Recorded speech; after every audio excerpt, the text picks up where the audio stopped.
ಭವಿಷ್ಯ ನುಡಿಯಲ್ಲ, ನಾನು ಜ್ಯೋತಿಷ್ಯನೂ ಅಲ್ಲ. ಏನಿದೆಯೋ ಅದು ಸತ್ಯ ಸಂಗತಿಯನ್ನು ಹೇಳಿದ್ದೀನಿ.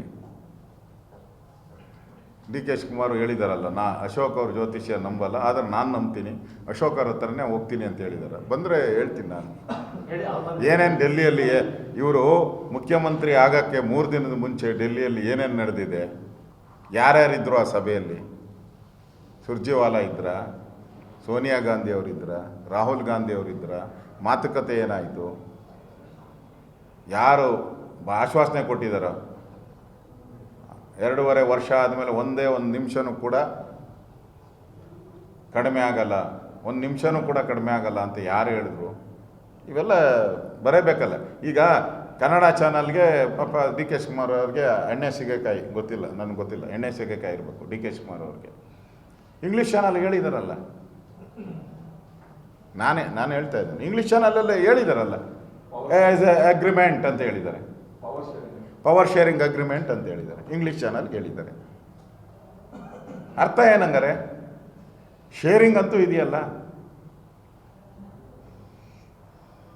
ಅದಕ್ಕೆ ನಾನು ನವಂಬರ್ 15 ಅಥವಾ 16 ಈ 2 ಡೇಟ್ ಒಳಗಡೆ ಔಟ್ ಗೋಯಿಂಗು ಇನ್ಕಮಿಂಗು ಎರಡೂ ಆಗ್ತೈತೆ. ಅವು ಕಾಂಗ್ರೆಸ್ ಕಡೆದು ಹೇಳ್ತಾ ಇದ್ದೀನಿ. ಈಗ ನಿಮ್ಮ ಪಾರ್ಟಿ ಏನು ಸರ್ ಕತೆ? ನಾನು ಭವಿಷ್ಯ ನುಡಿಯಲ್ಲ, ನಾನು ಜ್ಯೋತಿಷ್ಯನೂ ಅಲ್ಲ. ಏನಿದೆಯೋ ಅದು ಸತ್ಯ ಸಂಗತಿಯನ್ನು ಹೇಳಿದ್ದೀನಿ. ಡಿ ಕೆ ಶಿವಕುಮಾರ್ ಹೇಳಿದಾರಲ್ಲ, ಅಶೋಕ್ ಅವ್ರ ಜ್ಯೋತಿಷ್ಯ ನಂಬಲ್ಲ, ಆದರೆ ನಾನು ನಂಬ್ತೀನಿ, ಅಶೋಕ್ ಅವ್ರ ಹತ್ರನೇ ಹೋಗ್ತೀನಿ ಅಂತ ಹೇಳಿದ್ದಾರೆ. ಬಂದರೆ ಹೇಳ್ತೀನಿ ನಾನು. ಏನೇನು ಡೆಲ್ಲಿಯಲ್ಲಿ ಇವರು ಮುಖ್ಯಮಂತ್ರಿ ಆಗೋಕ್ಕೆ 3 ದಿನದ ಮುಂಚೆ ಡೆಲ್ಲಿಯಲ್ಲಿ ಏನೇನು ನಡೆದಿದೆ, ಯಾರ್ಯಾರಿದ್ರು ಆ ಸಭೆಯಲ್ಲಿ? ಸುರ್ಜೇವಾಲಾ ಇದ್ರ, ಸೋನಿಯಾ ಗಾಂಧಿ ಅವರಿದ್ರ, ರಾಹುಲ್ ಗಾಂಧಿ ಅವರಿದ್ರ, ಮಾತುಕತೆ ಏನಾಯಿತು, ಯಾರು ಆಶ್ವಾಸನೆ ಕೊಟ್ಟಿದ್ದಾರೋ? 2.5 ವರ್ಷ ಆದಮೇಲೆ ಒಂದೇ ಒಂದು ನಿಮಿಷನೂ ಕೂಡ ಕಡಿಮೆ ಆಗಲ್ಲ, ಒಂದು ನಿಮಿಷನೂ ಕೂಡ ಕಡಿಮೆ ಆಗಲ್ಲ ಅಂತ ಯಾರು ಹೇಳಿದ್ರು? ಇವೆಲ್ಲ ಬರೇಬೇಕಲ್ಲ. ಈಗ ಕನ್ನಡ ಚಾನಲ್ಗೆ ಪಾಪ ಡಿ ಕೆ ಶಿವಕುಮಾರ್ ಅವ್ರಿಗೆ ಎಣ್ಣೆ ಸಿಗಕಾಯಿ ಗೊತ್ತಿಲ್ಲ, ನನಗೆ ಗೊತ್ತಿಲ್ಲ, ಎಣ್ಣೆ ಸಿಗಕಾಯಿ ಇರಬೇಕು ಡಿ ಕೆ ಶಿವಕುಮಾರ್ ಅವ್ರಿಗೆ. ಇಂಗ್ಲೀಷ್ ಚಾನಲ್ ಹೇಳಿದಾರಲ್ಲ,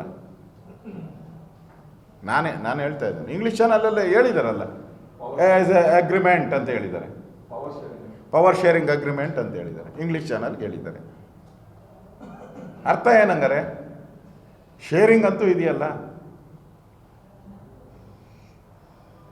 ಅದಕ್ಕೆ ನಾನು ನವಂಬರ್ 15 ಅಥವಾ 16 ಈ 2 ಡೇಟ್ ಒಳಗಡೆ ಔಟ್ ಗೋಯಿಂಗು ಇನ್ಕಮಿಂಗು ಎರಡೂ ಆಗ್ತೈತೆ. ಅವು ಕಾಂಗ್ರೆಸ್ ಕಡೆದು ಹೇಳ್ತಾ ಇದ್ದೀನಿ. ಈಗ ನಿಮ್ಮ ಪಾರ್ಟಿ ಏನು ಸರ್ ಕತೆ?